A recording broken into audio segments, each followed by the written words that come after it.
Hi, this is Sean Perrin, and you're listening to episode 48 of the Clarinet Podcast, the show where I discuss all that's new and neat with clarinet with the neatest people in the industry.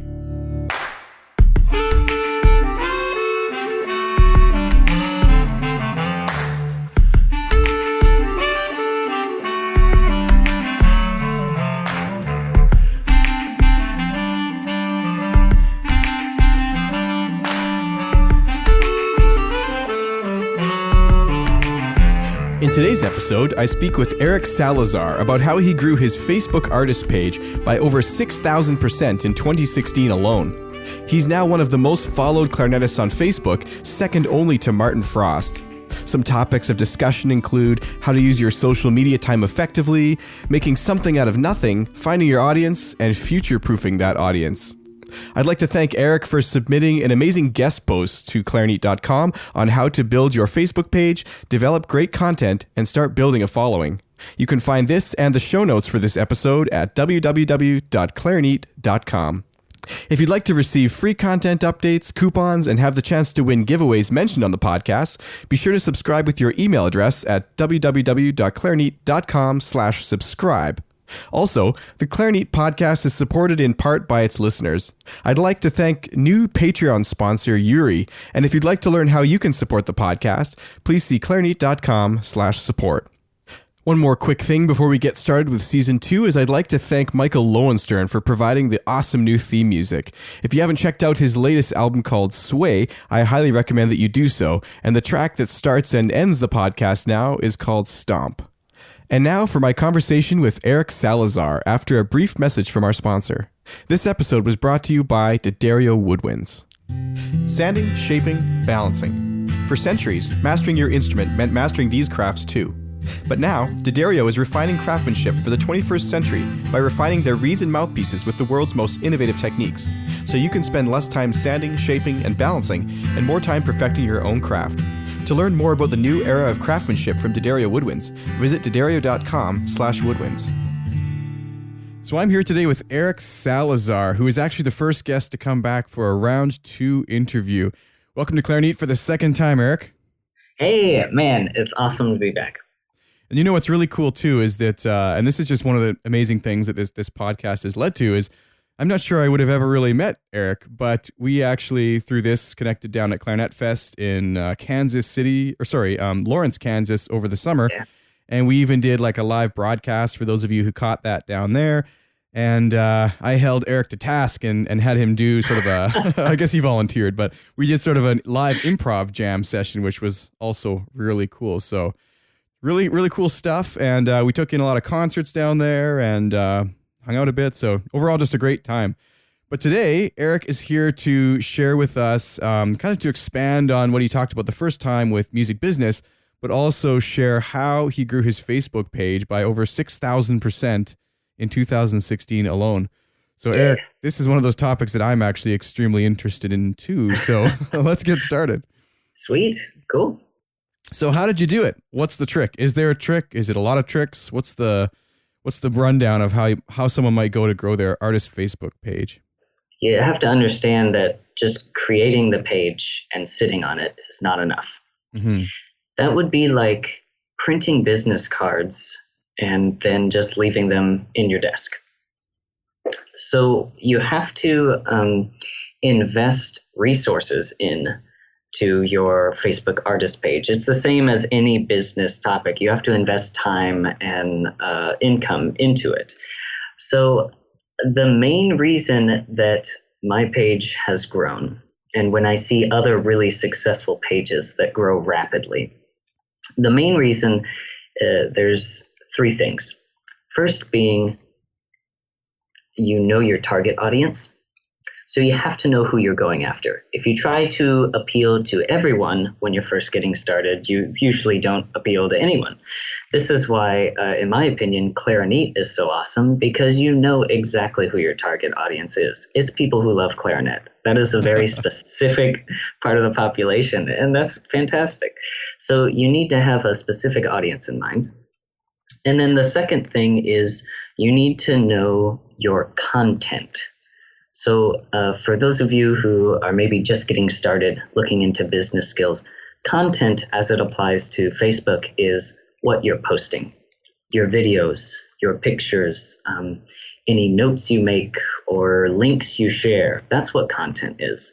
So again, using clarinet as an example, Sean knows what kind of content he needs to produce for his audience. If he wants to go after people who love clarinet, then he needs to post content that's all about the clarinet, beautiful images of the clarinet, interviews with clarinet players. That's the right content and the right audience. I suspect that today I'll probably talk a lot about item number 3 on this list, which is actually Facebook advertising. So this is, I actually, and lots of people do this, you invest money into advertising your page.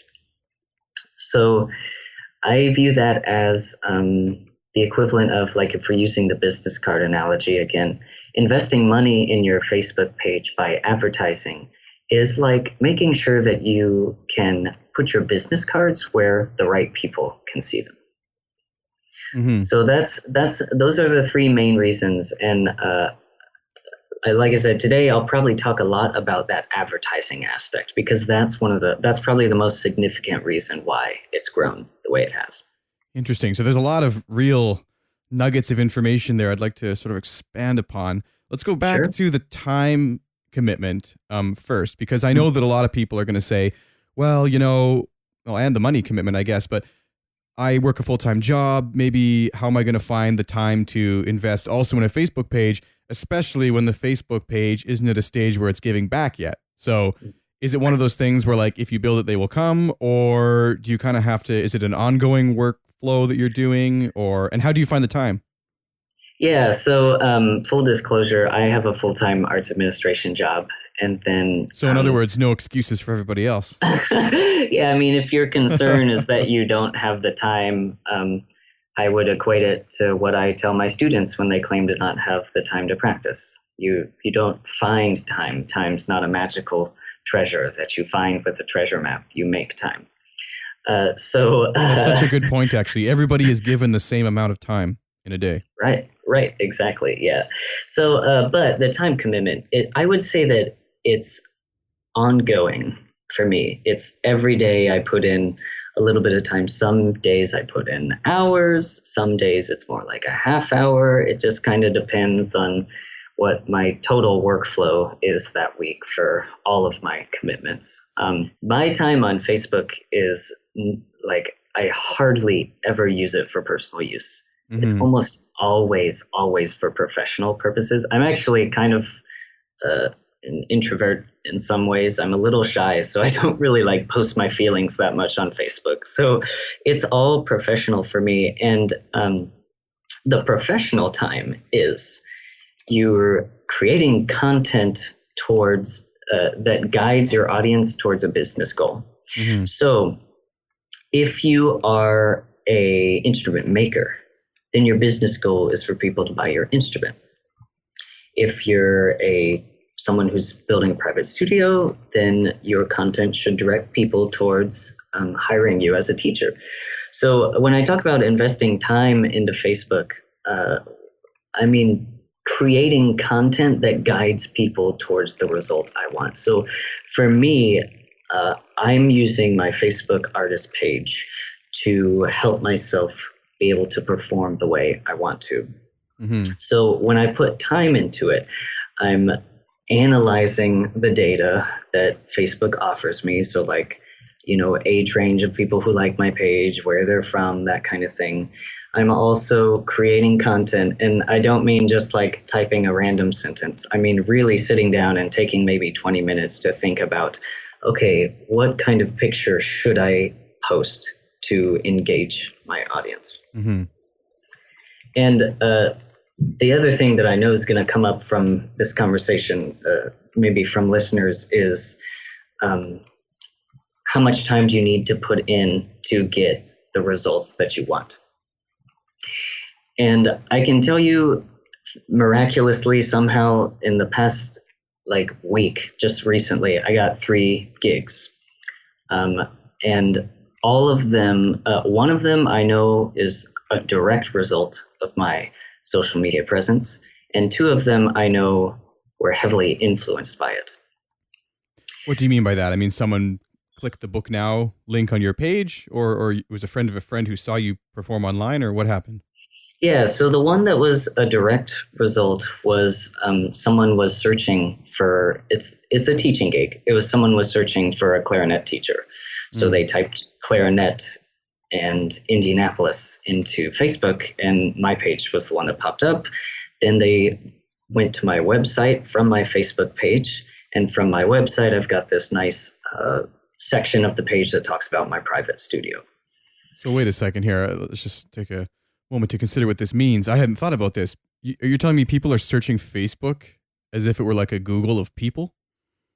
Yeah, so you can search on Google or on Facebook, and I think that this person, the mom, was just happened to be on Facebook and was just searching on Facebook for, clarinet.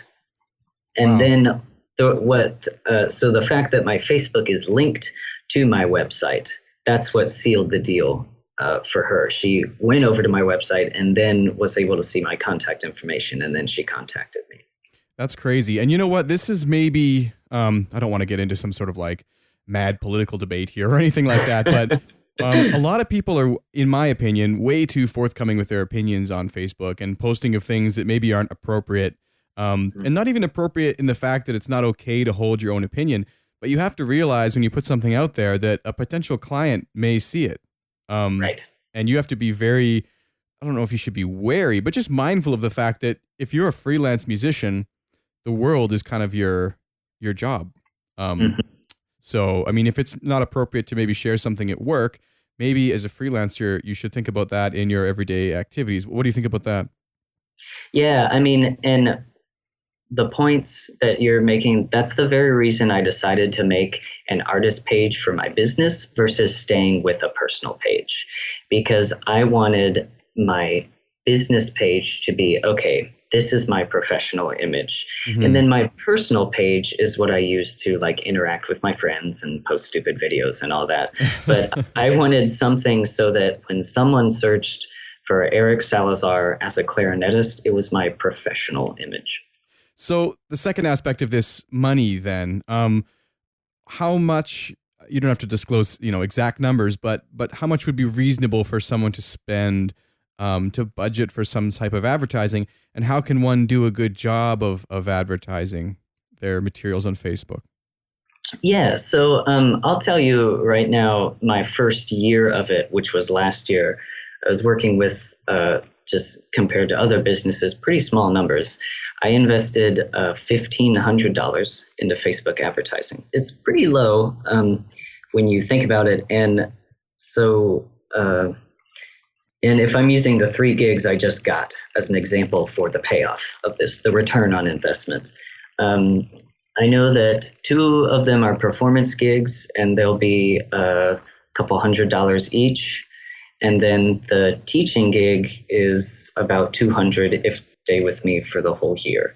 So that's already, close to 33% of a return on investment just from three little gigs. And that's not everything that happened in 2016. I got quite a bit of a return on it. But yeah, that's about how much I invested in my first year. So there's, these 3 gigs you're talking about right now, they all came up within the last couple of days, right? Yep. So there's just a couple of days of sort of how this benefit might pay off. What do you have to say about other non-material benefits? What kind of things have you experienced that, didn't put money in your pocket, but made a new connection or led to something else cool? Yeah, I definitely feel like my presence online makes me appear online. So amidst all of the stuff that's on Facebook and on the internet, it allows me to pop up. And it's led to a couple really amazing collaborations. I collaborated with this rock musician. He wanted some clarinet and bass clarinet on his album. So I recorded in the studio with him some rock clarinet. Oh, wow. And it also has led to a very recent collaboration, which is going so well. There's a kind of bluegrass singer-songwriter musician, Austin Sterling, and he's got a band called the Hangdog Hearts. And he was looking to do sort of a stripped down set with a gypsy jazz feel. And so he searched for clarinet because that was the instrument he associated with gypsy jazz, and that was me. So we've been playing together. We've got a gig in a couple of weeks here, actually. And apart from that, not that I particularly care about prestige or fame. It's being visible in my community is really, really something that means a lot to me. So I'm not just some clarinet player. I'm Eric Salazar. I'm a good clarinet player in the city, and they can also see some of the things I'm doing, which I happen to be trying to make music that benefits the community. What do you think about the fact that you're performing your own music? Do you think that that has an element of sort of elevating you on the Facebook side than if you just sat around playing orchestral excerpts or standard repertoire for hours on end? That's a good question. I think that for me, given my personality and how I do things, I really like to, like we talked about on my first appearance on Clarinet, I mentioned that I like to build things that are completely my own, something from nothing. Mm-hmm. And so I think that that's certainly helped my pages, my social media presence's ability to grow. But I don't think that this rapid rate of growth is limited to someone like me who's a clarinetist composer, combining modern electronics with classical traditions. I don't think it's limited to that. I think that I've just done a good job of finding a market for my art. Mm-hmm. And I think that anyone who does that, who they really sit down and think, okay, who's my audience? What does my audience want to see? I think anyone who goes through that process will be able to get results regardless of their genre of art. Well, I didn't mean to denigrate, the classics or practicing for orchestral auditions. But I guess what I was saying is, do you think that the audience is equally big? Like, let's say that I'm not, but let's say that I'm preparing for an orchestral audition, and that's my main goal. Should I also consider this avenue for self-promotion? Do you think it could be as beneficial, or are there some avenues that maybe don't make sense to do this with? I think that someone who's trying to do the traditional classical gigs, like weddings and subbing for orchestras, I think that it's probably not as beneficial as what I'm doing for my career, because my career is like pretty much only me playing my music, and then I started a chamber ensemble recently. Mm-hmm. But I don't think that it would be a waste of time, because there are ways on Facebook where you can push your page to, like I was talking about earlier, the audience you want. And if the audience you want is all of the contractors in your city that would possibly hire a classical clarinet player, then having a page could be beneficial to you, because you could push your posts and your content to those, personnel managers. I think that what you're kind of warning against, and sort of a theme of what's happening here, is you're warning against sort of becoming one of many. You have to find what makes the page you, or what makes your industry you. Even if that you is just pursuing, orchestral jobs, maybe there's a way you can stand out as people follow your progress. Are you aware of Rob Knopper? No, I'm not. He has a website called auditionhacker.com.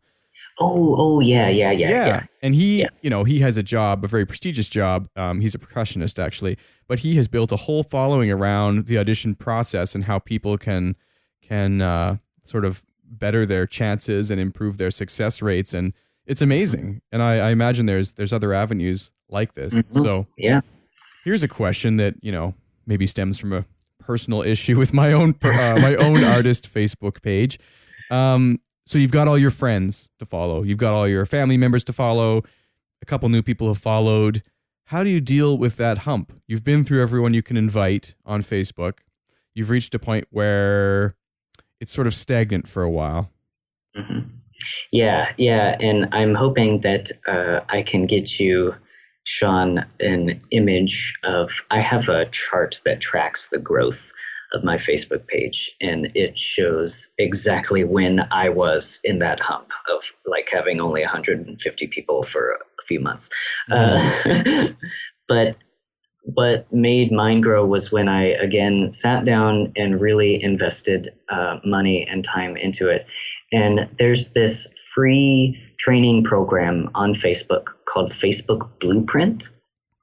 And it's essentially Facebook business professionals created a bunch of courses on, they're like, 10, 15 minute courses. And they're how to actually use the tool that is Facebook. So how to get into your page and mess with those settings and like the nitty gritty stuff of creating an advertisement that will help your page grow.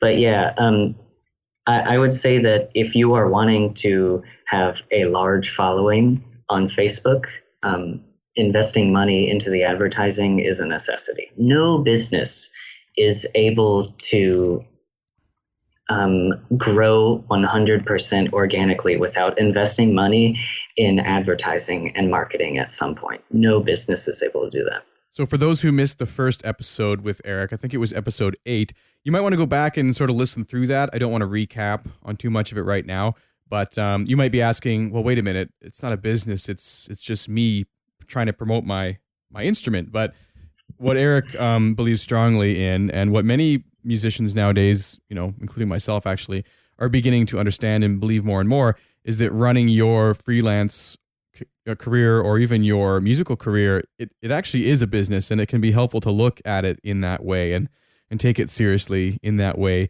if you want returns and if you want it to become something successful. I say that my belief is that 100% first, I got to make sure that I make a quality product, which for me, that means writing good music, being able to perform, and being able to teach. But if no one knows that you're good at what you do, then no one can hire you to do what you do.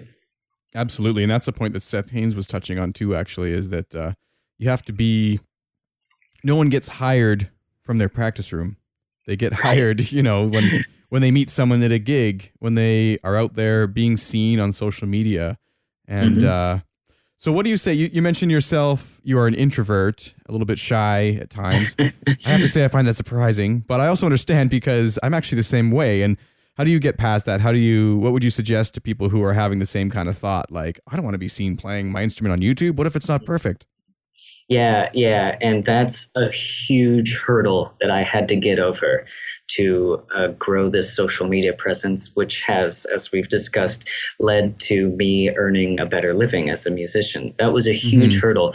Being able to post, even just like pictures of me sitting there with my clarinet, but also certainly the videos of performing something that maybe wasn't exactly perfect, but was artistically satisfying and expressive enough that it would mean something to someone.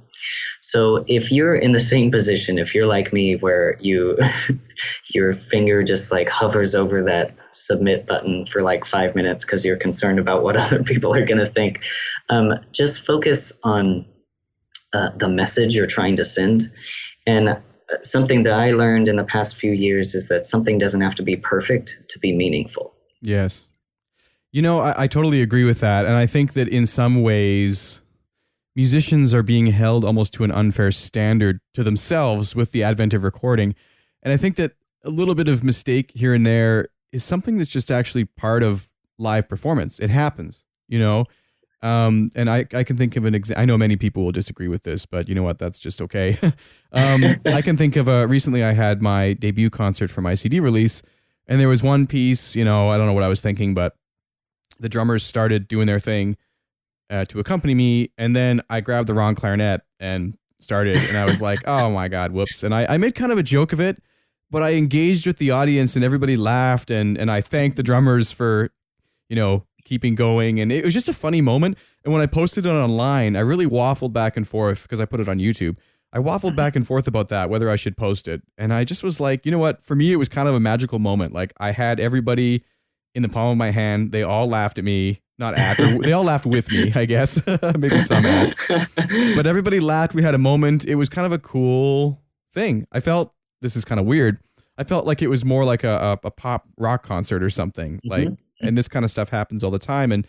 And the venue was appropriate for that. I mean, it was a jazz lounge. I think I would have felt different if I was on stage at Carnegie Hall.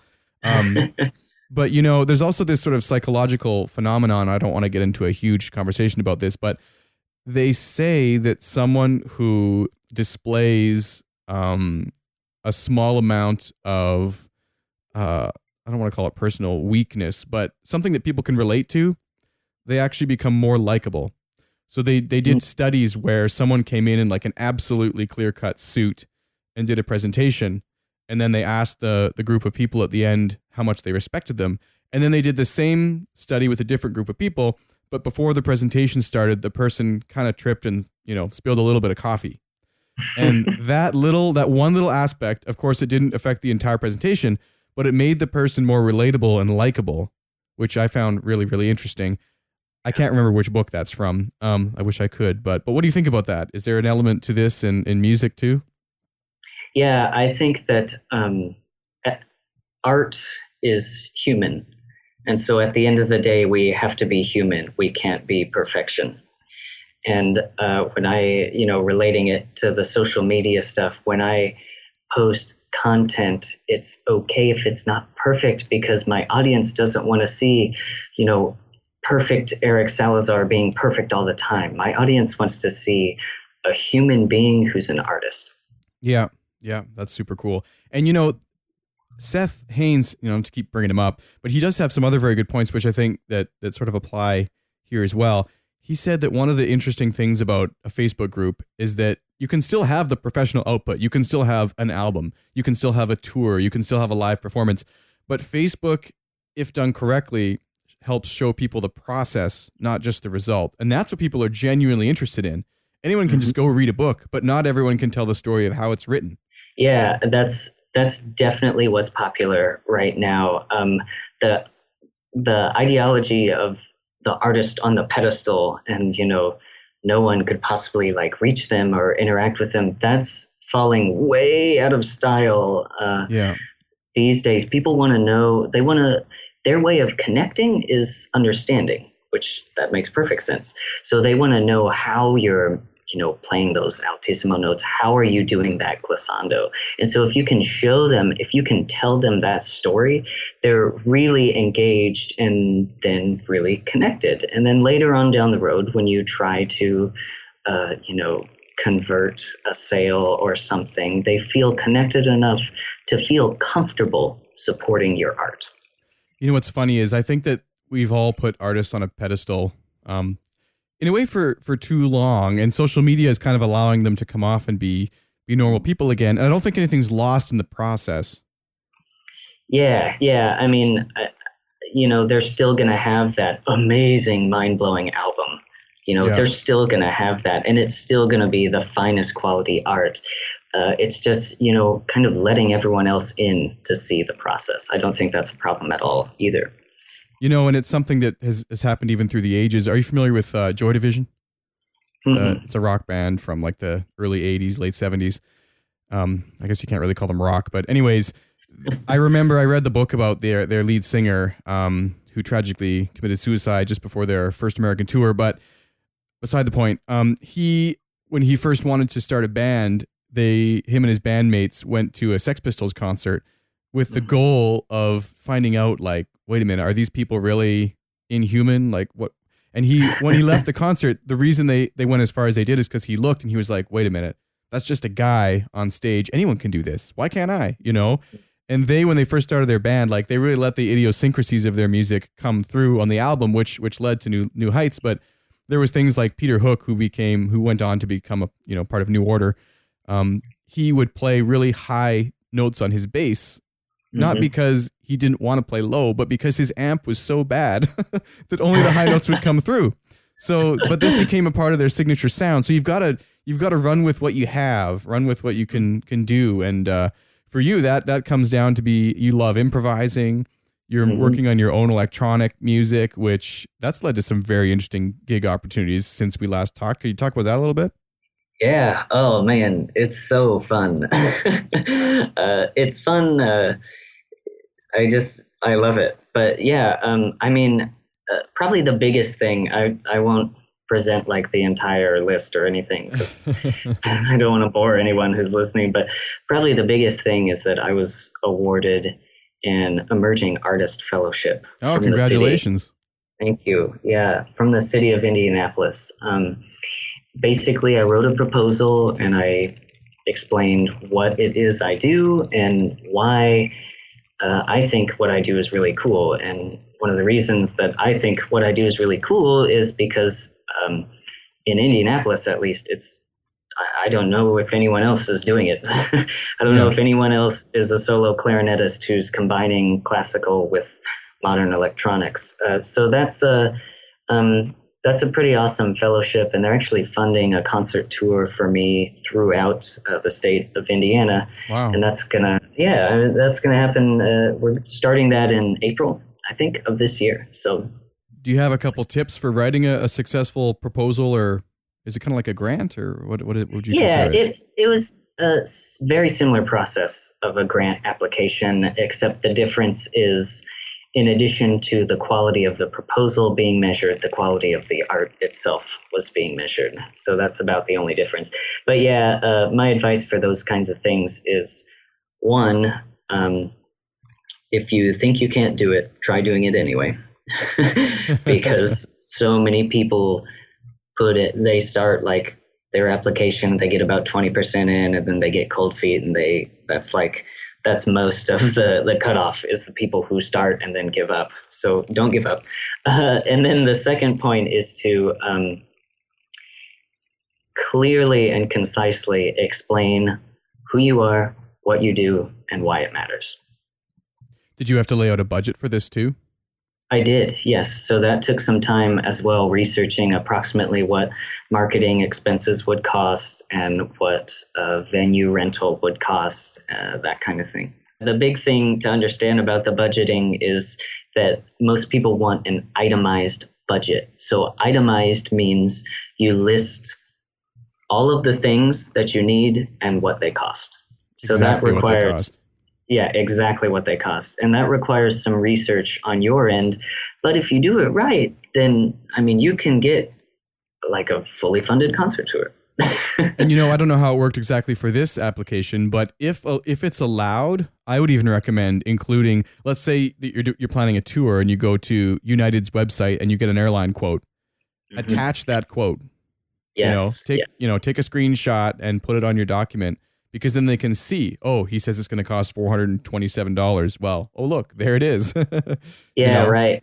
Those are called supporting documents. Yes. And grants usually have, if not an unlimited, they have a pretty large amount of supporting documents that you can provide. And all you do is exactly what Sean just said, get that document and then just have a little caption that says explaining airfare travel in itemized budget, section C or whatever. Keep in mind that one reason you may not get a grant, and this sounds really bizarre, is because you didn't ask for enough money sometimes. Mm-hmm. If you say, I'm going to go record an album and I think it'll cost me $1,000 and you just ask for $1,000, you're going to be sorely mistaken when you find out the actual cost of doing these things. And a granting agency is not going to give you that $1,000 if it actually needs 10 because they know you won't be able to complete it.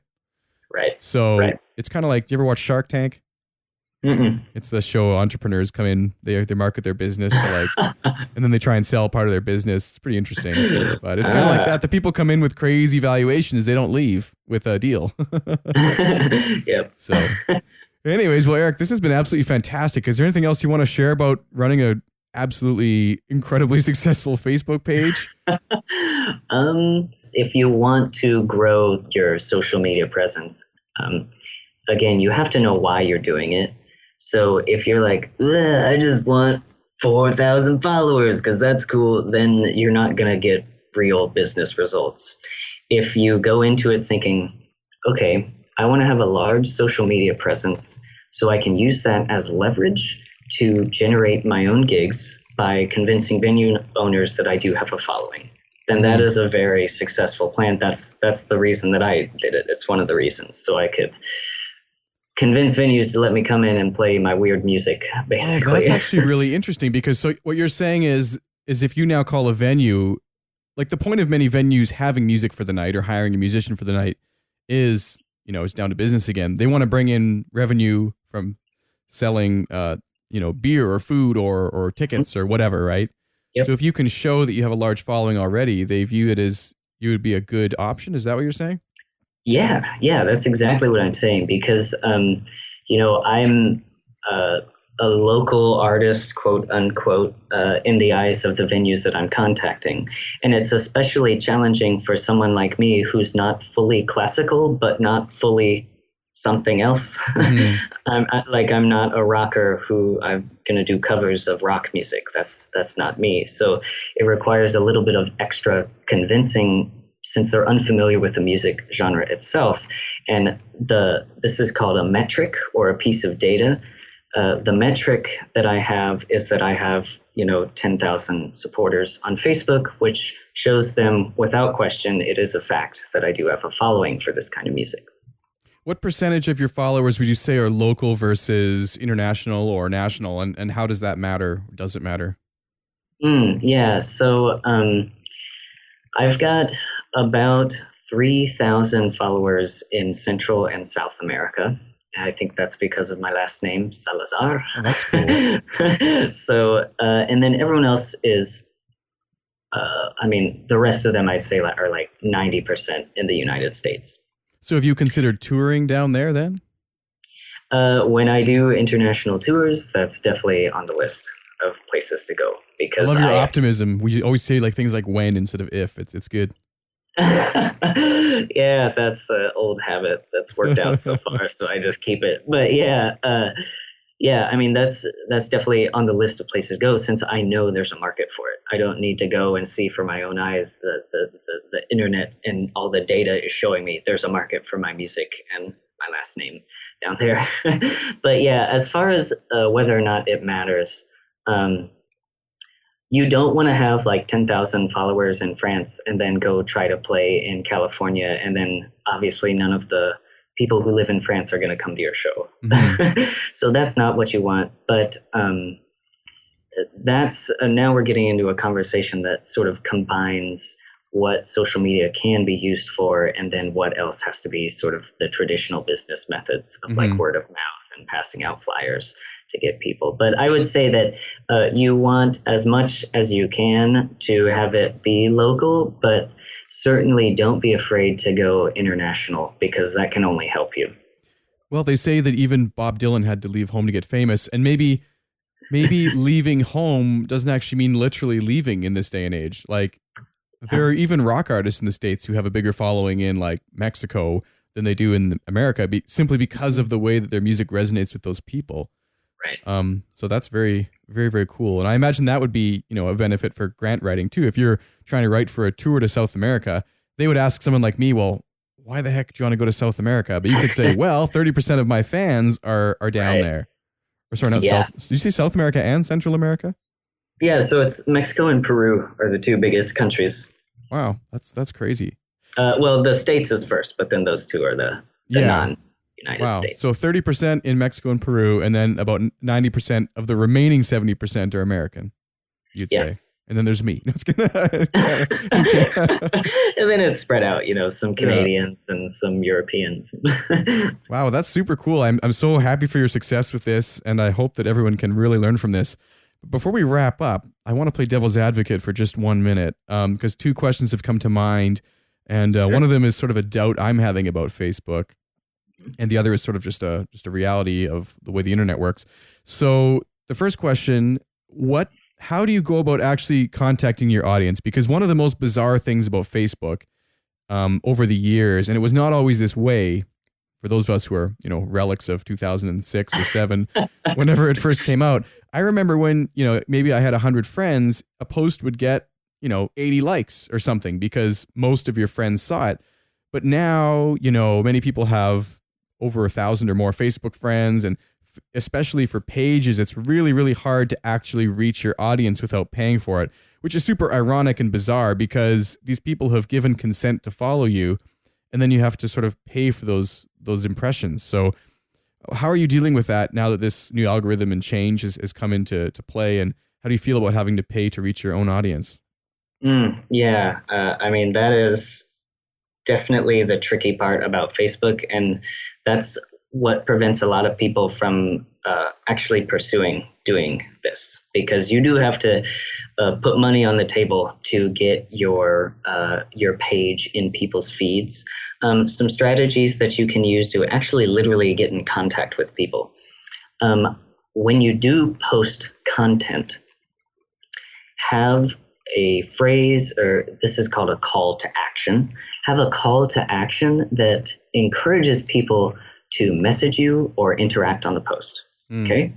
So every time anyone comments on your post, you can like that comment, but you can also message the person that did that as your business page.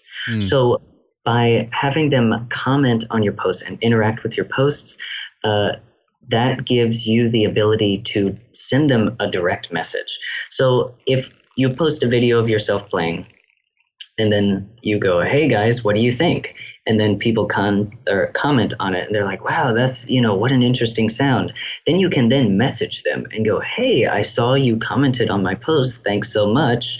And then that's when you start enacting whatever business tools you have. Like, would you like to be on my email subscriber list? Or, hey, I've got a deal going on right now, 20% off this product, or 15% off ticket sales, that kind of thing. So it's basically creating quality content, and then when people do interact with it, you have to put in the effort to go after them and contact them. That call to action is so important. Way too many people use their artist page kind of like a news outlet, like, "Oh, look, I played this concert." Why would someone comment on that? Right. Say, "How did you like the way I phrased the third bar of this piece?" Yes. That leads to a question that puts a thought in people's mind. You're very good at that. And also with the live videos, like you'll say something like, "What was the one today?" You posted something just today. Oh yeah, I posted something that I played a low E on my clarinet, so all the air was coming out of the bell, and then I passed over a snare drum and made the snare drum buzz with my instrument. That's pretty cool. Yeah, I watched that and I liked it. It was something like, "LOL, what do you think of this?" or something like that. I forget. Even something like that, though, just gets people engaged for a moment. Like, it doesn't have to be a concert. It just is something interesting that people might, want to take part in. So this leads me to my last question, which is kind of the darkest in a way. But what if Facebook goes the way of MySpace? What other social avenues are you pursuing, and how do you pull people off of the website into sort of a future-proof plan? Great question. And before I answer it, I'll just say all of your social media stuff should be pulling people or linking people to the place you actually want them to be. So if you want people to go to your contact page on your website, you should be periodically posting content that's like, "Hey, check out the contact page on my website." So it actually pulls them over, because that's not going away. That's your website. Yeah.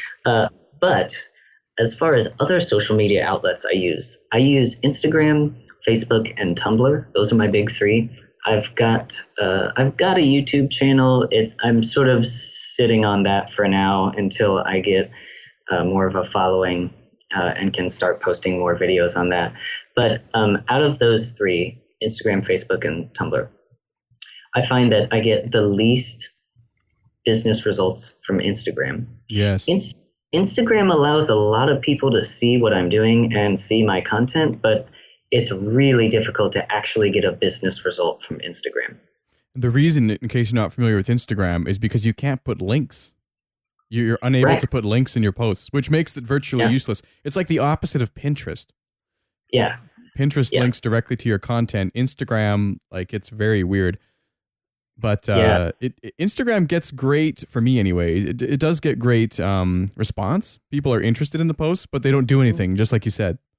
Right, exactly. Yeah. So like, you know, you get a bunch of likes, that's awesome, but you haven't linked them over to anything that you actually want for a business result. But I'd like to bring up Tumblr. I started Tumblr just a few months ago, and I am amazed at the level of engagement that I'm getting on Tumblr. People are messaging me, asking me about my art. People are like sharing me playing my clarinet all over and commenting about how, you know, they like it and how they're inspired. And some people are even like, where can I get an album of this? So I'm so amazed at Tumblr. Tumblr is a completely different community than Facebook. It serves a different purpose. And on Tumblr, the etiquette is what you do is you share things that you like of other people. And being one of the few artists who's doing clarinet and electronics on Tumblr, I'm like that guy in the Tumblr world.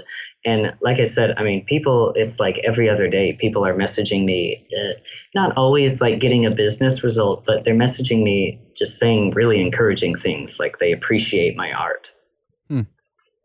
This is so interesting to me because, you know, as someone who just discovered Pinterest, I've actually never heard of Tumblr. So I feel like I've got another one to do now. How do you deal with trying to spread your time across multiple platforms?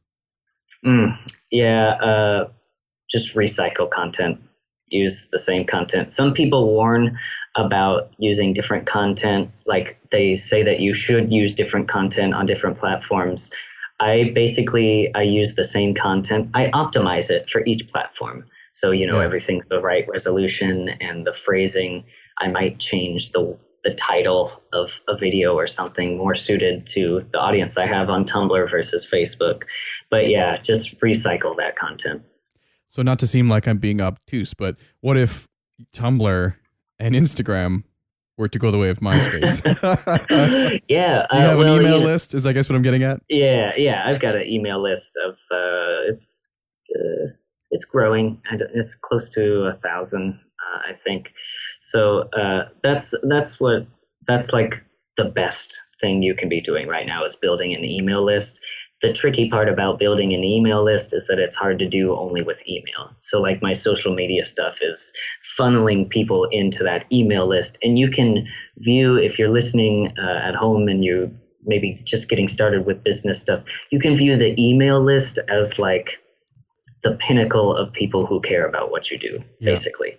So social media, you might have tons of followers. Not all of them are going to be quote unquote buyers.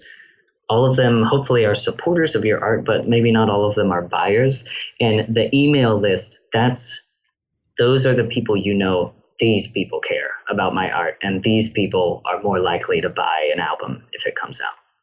So last year when I saw you at Clarinet Fest, I remember you saying that your goal for the year was to reach 10,000 followers. You've done that. Congratulations. Yeah, thank you. So what's next? What's your next goal? Yeah, I'm toying around. I want to continue to exponentially grow my following. Of course, that's on the radar.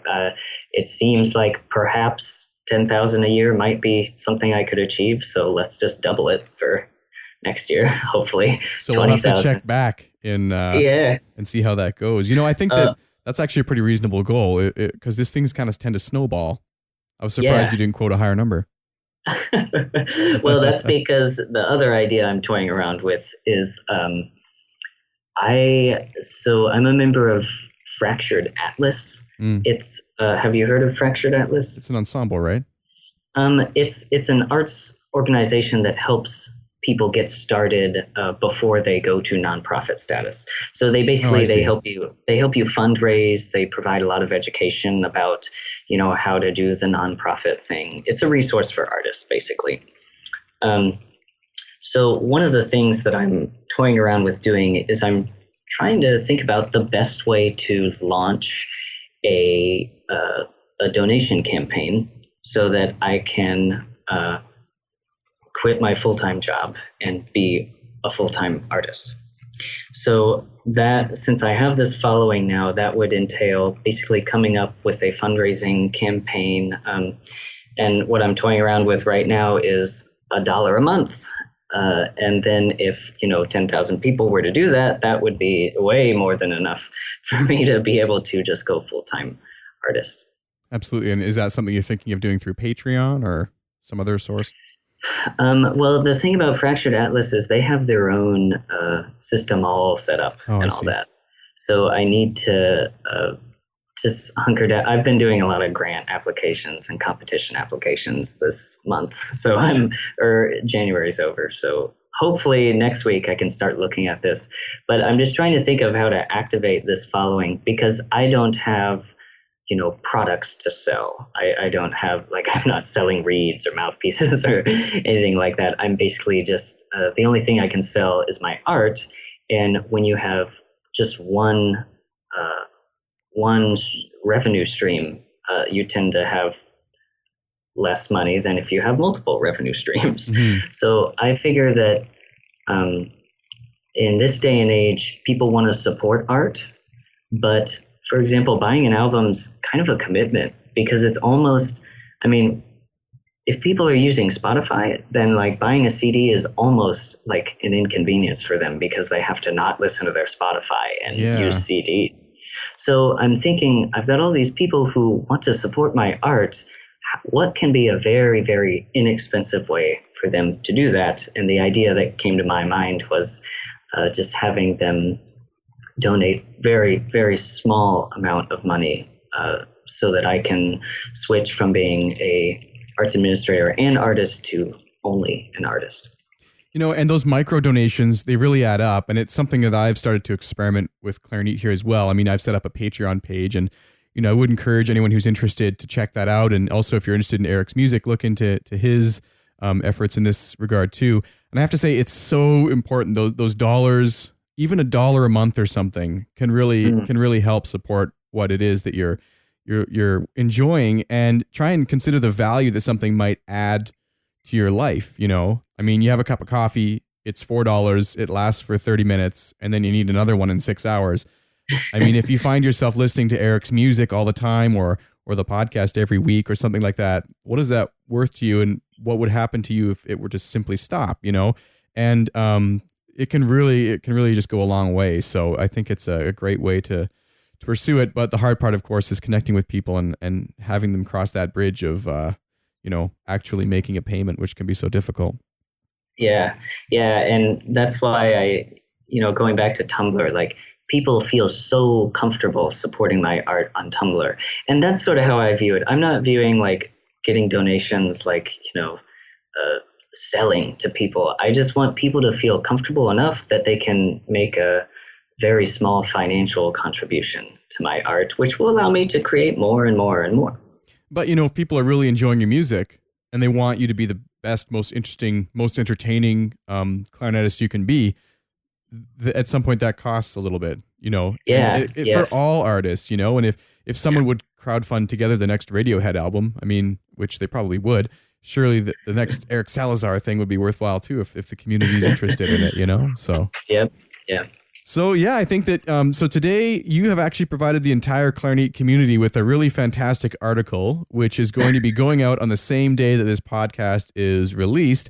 And it is about how to build a Facebook page and create great content and start building your following. So that guest post is going to be posted on the Clarinet columns section of the website. So please go ahead and check that out. And maybe what we should do, I don't want to put a time limit on it, but when you get to 20,000 followers and you learn a little bit about how to activate this following, let's chat again. Let's follow up on this. Hey, that sounds good to me. Maybe that'll be in 2 weeks. Maybe it'll be in a year. I don't know. Let's see. Let's leave it open-ended. Okay, that sounds awesome. Yeah, let's do that. So thanks so much, Eric. You're just a really enjoyable guest to chat with. You're so passionate about music and you're doing such compelling things. And it's been a real privilege to get to know you and to chat now twice on the podcast. So thanks for coming on the show. Oh, thanks for having me back. And I really love what you're doing, Sean. I think that what you do is so much needed in our community of clarinetists. We need to know each other and we need to bond together and enjoy clarinet nerdy things together. And that's what you're doing. You're bringing people together to celebrate the clarinet. And I just love that. I love that quote, actually. I'm going to have to steal that. Hey, you can use it if you want on your website. Well, thank you so much, Eric. This was just such a pleasure, and I hope to see you sooner rather than later.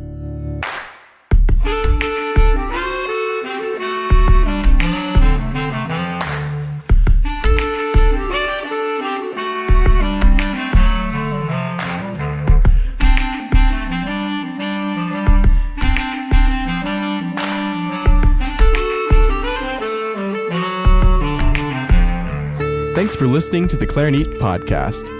For free content updates, coupons, and a chance to win giveaways mentioned on the show, please be sure to enter your email address at clarinet.com/subscribe. The podcast is brought to you in part by the generous support of its listeners.